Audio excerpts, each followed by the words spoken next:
Muito bem, estamos de volta.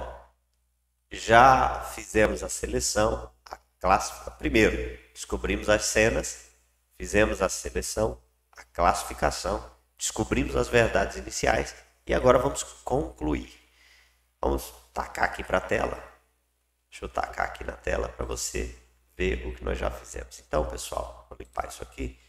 É o seguinte, esse método ele é aplicativo, então você não conclui aplicando novamente, você só conclui, ok? Então vamos lá para a nossa conclusão. Como é que a gente faz a conclusão? Eu já deixei aqui algumas coisas prontas. Conclusão. Com este personagem, que personagem? Jesus, aprendemos as seguintes lições. Que lições? Essa lição aqui. Eu vou copiar ela. Se tivesse mais, eu copiaria mais. Vou trazer ela para cá. Vou mudar esse formato aqui para o formato normal.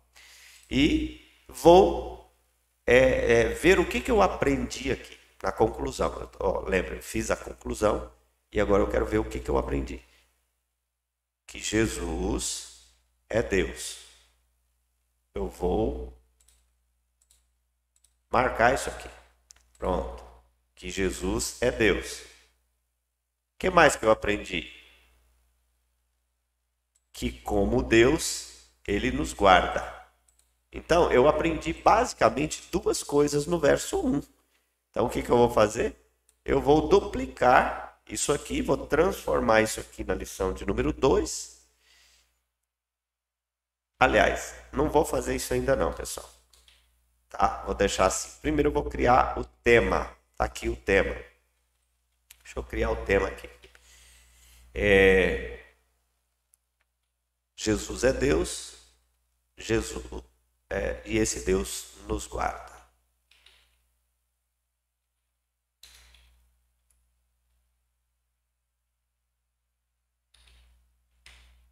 O Jesus de Judas e o nosso Jesus. Tema 1, cena 1. Tá? É isso que significa isso aqui. Tema 1, cena 1. Então, o Jesus de Judas e o nosso Jesus. Jesus de Judas e o nosso Jesus. Esse é um tema sugestivo, porque é isso que o texto está dizendo. O texto está dizendo quem é o Jesus de Judas. Ele é Deus. E o que ele fez? Ele guarda a igreja. Então, é um tema que representa a nossa lição. Eu vou pegar a nossa lição, vou trazer para cá agora e vou fazer um resumo das lições e uma forma de explicar isso melhor para a igreja.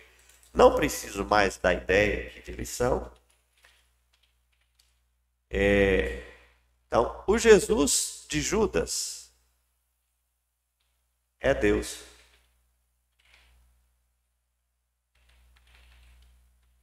O Jesus de Judas é Deus. Primeira lição. Segunda lição. O Jesus de Judas e o nosso Jesus é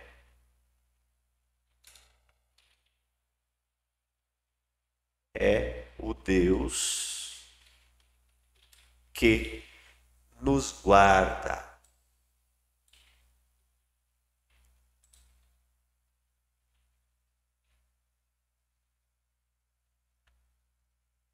Vou normalizar isso aqui para ficar igual de cima. E aqui, vamos tirar o itálico. Pronto. O Jesus de Judas e o nosso Jesus. Ou você poderia, conhecendo a Jesus em Judas. Sabendo quem é Jesus em Judas. Quem é Jesus em Judas? Ele é Deus. Ele é o Deus que nos guarda. Me parece que isso é tão forte em Judas, que é isso que ele vai repetir o tempo todo. Lembrem-se, eu já li o texto. Então, Judas vai ficar o tempo todo dizendo, pessoal, Jesus é o Cristo. Pessoal, Jesus é Deus. Pessoal, Jesus é o enviado, é o ungido de Deus.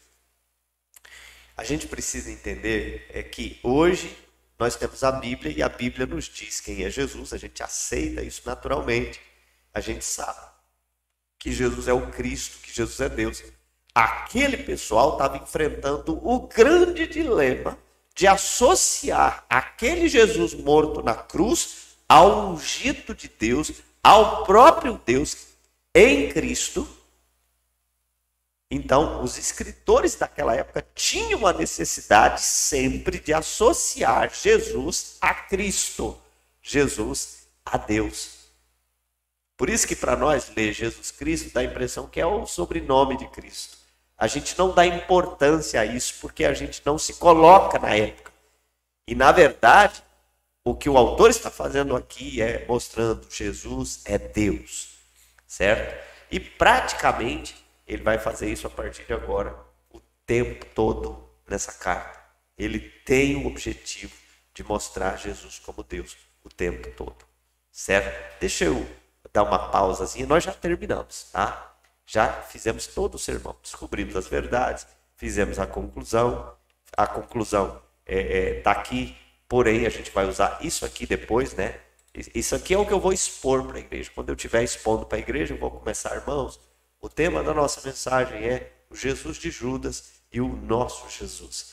Quem é o Jesus de Judas? Quem é o nosso Jesus? Ele é Deus. O texto se refere a ele como o ungido de Deus, o enviado de Deus, ou como eu gosto de traduzir a palavra Cristo, por Deus. Jesus é Deus, o Deus agindo entre nós. Por isso que João, lá no capítulo 1, nos primeiros versos, ele diz assim, no verso 14, ele diz assim, nós vimos a sua glória, glória como unigênito do Pai. É por isso que João, lá nos versos iniciais, vai dizer assim, no princípio era Deus, ou era o verbo era Deus, o verbo estava com Deus, o verbo fez todas as coisas e só Deus poderia criar o universo. Então, Jesus, que é o Cristo, esse Cristo é Deus. Então, primeira coisa que a gente defende é isso. Segunda coisa, Jesus é o Deus que nos guarda. Então eu posso descansar, eu posso ficar tranquilo, porque Jesus nos guarda. Ele disse, olha, não se turbe o vosso coração, creiam em Deus, creiam também em mim. Eu estou indo para a casa do meu Pai para preparar para vocês morar. Isso é uma forma de guardar, mas ele também vai dizer lá em João, eu não vou deixar vocês órfãos. Eu vou enviar o Consolador que vai estar com vocês o tempo todo. Ele vai conduzir vocês à verdade. Ele vai falar de mim. Ele vai falar as verdades sobre mim. Vai fazer vocês lembrarem de toda a verdade. Nós não estamos só. Jesus nos guarda através do teu Espírito Santo. E mais, ele está hoje à direita de Deus como um grande advogado, nos defendendo, ou seja, nos guardando para a eternidade. Duas lições maravilhosas sobre Jesus, o Jesus de Judas e o nosso Jesus. Essas duas lições ele vai repetir no livro todo. Ok? Terminamos a análise da primeira cena. Vamos parar e voltamos depois com a segunda cena. Fique comigo e você aprenderá essa metodologia fantástica e maravilhosa. Deus abençoe a todos. Nos vemos na cena 2.